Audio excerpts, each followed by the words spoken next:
നമസ്കാരം, എല്ലാവർക്കും പുതിയൊരു വീഡിയോയിലേക്ക് സ്വാഗതം. അപ്പോൾ നമ്മൾ നമ്മുടെ ചാനലിൽ കൂടിയിട്ട് ഇനി വരുന്ന 10th പ്രിലിമിനറി എക്സാംസിന് വേണ്ടിയിട്ടുള്ള മോക്ക് ടെസ്റ്റുകളാണ് ചെയ്തുകൊണ്ടിരിക്കുന്നത്. ഇന്ന് നമ്മൾ നോക്കാൻ പോകുന്നത് ഒരു ടോപ്പിക് വൈസ് മോക്ക് ടെസ്റ്റ് ആണ്. നമ്മുടെ ടോപ്പിക്ക് കേരളം അടിസ്ഥാന വസ്തുതകളുമായിട്ട് ബന്ധപ്പെട്ടിട്ടുള്ള 30 ചോദ്യങ്ങളാണ്.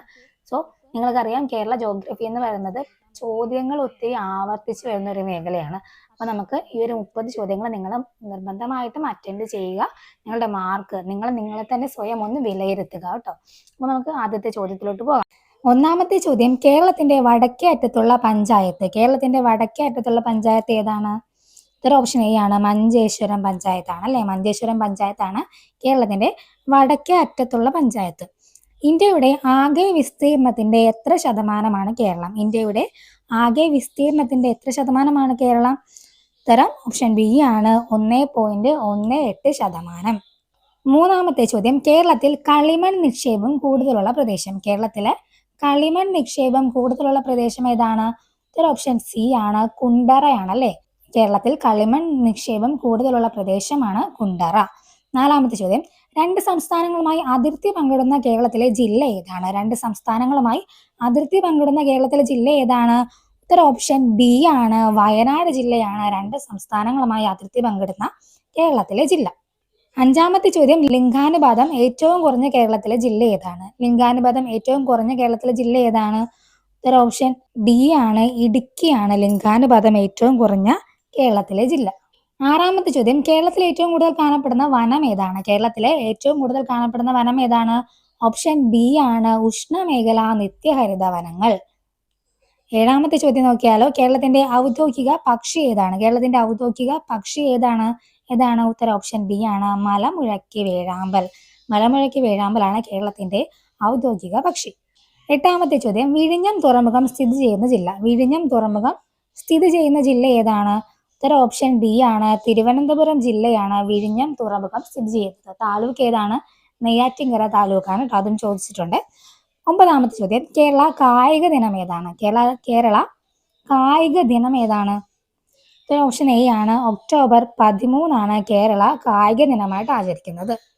പത്താമത്തെ ചോദ്യം നോക്കിയാലോ, കേരളത്തിലെ ആദ്യത്തെ മാതൃകാ മത്സ്യബന്ധന ഗ്രാമം. കേരളത്തിലെ ആദ്യത്തെ മാതൃകാ മത്സ്യബന്ധന ഗ്രാമം ഏതാണ്?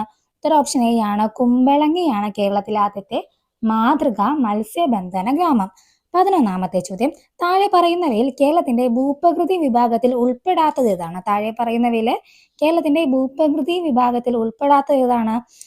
ഓപ്ഷൻ ബി ആണല്ലേ, ഉത്തര മഹാസമുദ്രമാണ്. 12ാമത്തെ ചോദ്യം, കേരളത്തിൽ സ്ഫടിക മണൽ സമ്പന്നമായ ജില്ല. കേരളത്തിൽ സ്ഫടിക മണൽ സമ്പന്നമായ ജില്ല ഏതാണ്? ഓപ്ഷൻ ഡി ആണ്, ആലപ്പുഴയാണ് കേരളത്തിലെ സ്ഫടിക മണൽ സമ്പന്നമായ ജില്ല. 13ാമത്തെ ചോദ്യം, കേരളത്തിൽ കറുത്ത മണ്ണ് കാണപ്പെടുന്ന ജില്ല. കേരളത്തിലെ കറുത്ത മണ്ണ് കാണപ്പെടുന്ന ജില്ല ഏതാണ്? ഉത്തരം ഓപ്ഷൻ സി ആണ്, പാലക്കാട് ജില്ലയിലാണ് കേരളത്തിലെ കറുത്ത മണ്ണ് കാണപ്പെടുന്നത്. 14ാമത്തെ ചോദ്യം, കേരളത്തിന്റെ ഔദ്യോഗിക മത്സ്യം ഏതാണ്? കേരളത്തിന്റെ ഔദ്യോഗിക മത്സ്യം ഏതാണ്? ഓപ്ഷൻ എ ആണ് അല്ലെ, കരിമീനാണ് കേരളത്തിന്റെ ഔദ്യോഗിക മത്സ്യം. 15ാമത്തെ ചോദ്യം, കേരളത്തിൽ ആകെയുള്ള രാജ്യസഭാ സീറ്റുകൾ എത്രയാണ്? കേരളത്തിൽ ആകെയുള്ള രാജ്യസഭാ സീറ്റുകൾ എത്രയാണ്? ഓപ്ഷൻ സി ആണ്, 9 സീറ്റുകളാണ് കേരളത്തില് രാജ്യസഭാ സീറ്റുകൾ ഉള്ളത്. 16ാമത്തെ ചോദ്യം, കേരളത്തിൽ കർഷക ദിനമായി ആചരിക്കുന്നത് എന്നാണ്? കേരളത്തിൽ കർഷക ദിനമായി ആചരിക്കുന്നത് എന്നാണ്? ഉത്തരം ഓപ്ഷൻ എ ആണ്, ചിങ്ങം 1 കേരളത്തിലെ കർഷക ദിനമായിട്ട് ആചരിക്കുന്നത്. 17ാമത്തെ ചോദ്യം, കേരളത്തിൽ ആകെയുള്ള ലോകസഭാ സീറ്റുകൾ എത്ര? കേരളത്തിൽ ആകെയുള്ള ലോകസഭാ സീറ്റുകൾ എത്രയാണ്? ഉത്തരം ഓപ്ഷൻ സി ആണ്, 20 ലോകസഭാ സീറ്റുകളാണ് കേരളത്തിനുള്ളത്. 18ാമത്തെ ചോദ്യം, കേരളത്തിന്റെ കായിക തലസ്ഥാനം എന്നറിയപ്പെടുന്നത് ഏത് സ്ഥലമാണ്? കേരളത്തിന്റെ കായിക തലസ്ഥാനം എന്നറിയപ്പെടുന്നത് ഏത് സ്ഥലമാണ്? ഓപ്ഷൻ എ ആണ്, കോതമംഗലമാണ് കേരളത്തിന്റെ കായിക തലസ്ഥാനം എന്നറിയപ്പെടുന്നത്. അടുത്ത ചോദ്യം, കേരളത്തിന്റെ ഔദ്യോഗിക ഫലമായി ചക്ക പ്രഖ്യാപിക്കപ്പെട്ട വർഷം. കേരളത്തിന്റെ ഔദ്യോഗിക ഫലമായി ചക്കയെ പ്രഖ്യാപിക്കപ്പെട്ട വർഷം ഏതാണ്? ഓപ്ഷൻ സി ആണ്, 2018 തൊട്ടാണ്. 2018 കേരളത്തിന്റെ ഔദ്യോഗിക ഫലമായി ചക്കയെ പ്രഖ്യാപിക്കപ്പെട്ടത്. 20ാമത്തെ ചോദ്യം, കേരളത്തിൽ ശതമാന അടിസ്ഥാനത്തിൽ ഏറ്റവും കൂടുതൽ വനഭൂമി ഉള്ളത് ഏത് ജില്ലയിലാണ്? കേരളത്തിലെ ശതമാന അടിസ്ഥാനത്തിൽ ഏറ്റവും കൂടുതൽ വനഭൂമി ഉള്ളത് ഏത് ജില്ലയിലാണ്? ഓപ്ഷൻ എ ആണ്, വയനാട് ജില്ലയിലാണ് ശതമാന അടിസ്ഥാനത്തിൽ ഏറ്റവും കൂടുതൽ വനഭൂമി ഉള്ളത്. 21ാമത്തെ, കേരളത്തിലെ 21ാമത്തെ ചോദ്യം കേരളത്തിലെ തദ്ദേശ സ്വയംഭരണ സ്ഥാപനങ്ങളെ സംബന്ധിച്ച് തെറ്റായ പ്രസ്താവന ഏത്? തദ്ദേശ സ്വയംഭരണ സ്ഥാപനങ്ങളെ സംബന്ധിച്ച് തെറ്റായ പ്രസ്താവനയാണ്. ഒന്നാമത്തെ സ്റ്റേറ്റ്മെന്റ് കേരളത്തിൽ 941 ഗ്രാമപഞ്ചായത്തുകളുണ്ട്. ശരിയാണ്. 87 മുനിസിപ്പാലിറ്റികളും 6 മുനിസിപ്പൽ കോർപ്പറേഷനുകളുമുണ്ട്. അതും ശരിയാണ്. അർദ്ധനഗര പ്രദേശങ്ങളിൽ ഭരണം നടത്തുന്നത് നഗരപഞ്ചായത്തുകളാണ്. അതും ശരിയാണ്. നിരവധി ഗ്രാമപഞ്ചായത്തുകൾ ചേർന്നതാണ് വാർഡ് പഞ്ചായത്ത്. തെറ്റാണ് അല്ലേ? അപ്പോൾ തെറ്റായ സ്റ്റേറ്റ്മെന്റ് ഏതാണ്? 4 മാത്രമാണ് തെറ്റായിട്ടുള്ളത്. 22ാമത്തെ ചോദ്യം കേരളത്തെ സംബന്ധിച്ച പ്രസ്താവനകളിൽ ശരിയായവ തിരഞ്ഞെടുക്കുക. ശരിയായ സ്റ്റേറ്റ്മെന്റ് തിരഞ്ഞെടുക്കാനാണ് പറഞ്ഞിരിക്കുന്നത്. മുഴുവൻ ഗ്രാമങ്ങളിലും ബാങ്കിംഗ് സേവനം ലഭ്യമാക്കിയ ഇന്ത്യയിലെ ആദ്യ സംസ്ഥാനം, അത് കേരളത്തെ സംബന്ധിച്ച് ശരിയായ പ്രസ്താവനയാണ്. മുഴുവൻ ഗ്രാമങ്ങളിലും ബാങ്കിംഗ് സേവനം ലഭ്യമാക്കിയ ഇന്ത്യയിലെ ആദ്യ സംസ്ഥാനം കേരളമാണ്. രണ്ടാമത്തത് കായിക വിദ്യാഭ്യാസം പാഠ്യപദ്ധതിയിൽ ഉൾപ്പെടുത്തിയ ആദ്യ ഇന്ത്യൻ സംസ്ഥാനം. അതും ശരിയാണ്. കായിക വിദ്യാഭ്യാസം പാഠ്യപദ്ധതിയിൽ ഉൾപ്പെടുത്തിയ ആദ്യത്തെ സംസ്ഥാനം നമ്മുടെ കേരളമാണ്. ജനസാന്ദ്രത ഏറ്റവും കൂടിയ ജില്ല മലപ്പുറം. അത് തെറ്റാണ് അല്ലേ? ജനസാന്ദ്രത ഏറ്റവും കൂടിയ ജില്ല ഏതാണ്? തിരുവനന്തപുരമാണ്. ജനസംഖ്യ ഏറ്റവും കൂടിയ ജില്ലയാണ് മലപ്പുറം. അപ്പോൾ ഇതിൽ 1ഉം 2ഉം മാത്രമാണ് ശരിയായിട്ടുള്ളത്. അപ്പോൾ ഉത്തരം ഓപ്ഷൻ എ ആണ് വരുന്നത്. 23ാമത്തെ ചോദ്യം നിലവിൽ കേരളത്തിലെ ഏറ്റവും വലിയ ജില്ല. നിലവിൽ കേരളത്തിലെ ഏറ്റവും വലിയ ജില്ല ഏതാണ്? ഉത്തരം ഓപ്ഷൻ എ ഇടുക്കിയാണ് അല്ലേ? കേരളത്തിലെ ഏറ്റവും വലിയ ജില്ല ഇടുക്കിയാണ്.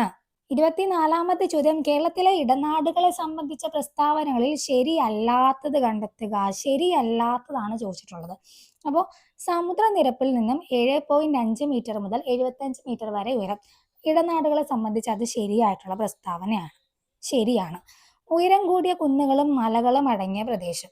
തെറ്റാണ്. ഇടനാടിന്റെ ഭൂരിഭാഗം ഭാഗങ്ങളും വനങ്ങളാണ്. അതും തെറ്റാണ്. ഇടനാട് ചെറിയ കുന്നുകളും താഴ്വരകളും നദീതടങ്ങളും ചേർന്നതാണ്. അപ്പോൾ ഇടനാടിനെ സംബന്ധിച്ച് അത് ശരിയാണ്. അപ്പോൾ ആദ്യത്തേതും അവസാനത്തേതും ഇടനാടിനെ സംബന്ധിച്ച് ശരിയായ പ്രസ്താവനയാണ്. 2ഉം 3ഉം ഇടനാടിന്റെ ശരിയായ പ്രസ്താവനകളല്ല. അപ്പോൾ നമ്മളോട് ചോദിച്ചിട്ടുള്ളത് ശരിയല്ലാത്തതാണ്. അപ്പോൾ ഉത്തരം ഓപ്ഷൻ വരുന്നത് ഏതാണ്? 2ഉം 3ഉം ആണ് നമുക്ക് ശരിയല്ലാത്തത് വേണ്ടത്. ഉത്തരം ഓപ്ഷൻ ബി ആണ് വരുന്നത് അല്ലേ?